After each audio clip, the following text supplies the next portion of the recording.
नमस्कार, शिक्षालय में आप सभी का बेहद स्वागत है। मेरा नाम है Renu Yadav. Structure of atom में आज हम डिस्कस करने वाले हैं इलेक्ट्रोवैलेंसी ऑफ ऑक्सीजन। ऑक्सीजन जिसको हम O से रिप्रेजेंट करते हैं, इसका एटॉमिक नंबर है 8। आप सभी जानते हैं एटॉमिक नंबर, यहाँ नीचे लिखते हैं, ठीक है। एटॉमिक नंबर लिखने के बाद अगर आपको किसी भी एलिमेंट की इलेक्ट्रोवैलेंसी पता करनी है तो आपको सबसे पहले distribution of electrons in the different shells करना पड़ेगा। इलेक्ट्रॉन्स का डिस्ट्रीब्यूशन अलग अलग शेल्स में कहलाया जाता है इलेक्ट्रॉनिक कॉन्फ़िगरेशन, ठीक है ना। इस बात को आप हमेशा ध्यान रखेंगे। टीचर आपको अलग अलग तरीके से पूछेगी, आपको कंफ्यूज नहीं होना है। इलेक्ट्रॉनिक कॉन्फ़िगरेशन या फिर डिस्ट्रीब्यूशन ऑफ इलेक्ट्रॉन। के शेल की मैक्सिमम कैपेसिटी 2 है, एल शेल की मैक्सिमम कैपेसिटी 8 है, लेकिन क्योंकि ऑक्सीजन का एटॉमिक नंबर ही 8 है, यानी पहले शेल में 2 इलेक्ट्रॉन, तो दूसरे शेल में कितने इलेक्ट्रॉन हो जाएंगे? 6। तीसरे शेल का तो बनने का मतलब ही नहीं बनता। एल शेल की मैक्सिमम कैपेसिटी 8 इलेक्ट्रॉन की होती है, यानी इस ऑक्सीजन के पास एक न्यूक्लियस, ऑफ कोर्स न्यूक्लियस में प्रोटॉन 8 ही होंगे, न्यूट्रॉन की अभी हम जिक्र नहीं कर रहे, और इसके पास सिर्फ 2 ही शेल्स हैं। दूसरे शेल में होने चाहिए थे 8 इलेक्ट्रॉन और हैं सिर्फ 6 इलेक्ट्रॉन, यानी ऑक्सीजन के पास 2 इलेक्ट्रॉन की कमी है।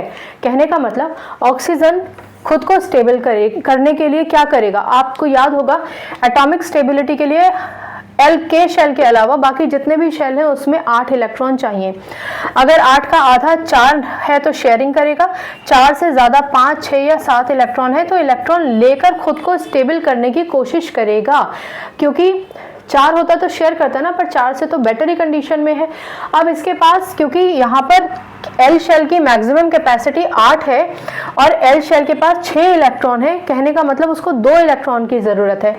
क्योंकि ऑक्सीजन को 2 इलेक्ट्रॉन की ज़रूरत है, इसलिए हम यहाँ पर प्लस का साइन लगा रहे हैं, क्योंकि ऑक्सीजन ने 2 इलेक्ट्रॉन लिए हैं, 2 इलेक्ट्रॉन ले लिए।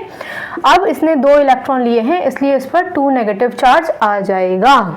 ये चार्ज आप हमेशा ऊपर लगाते हैं।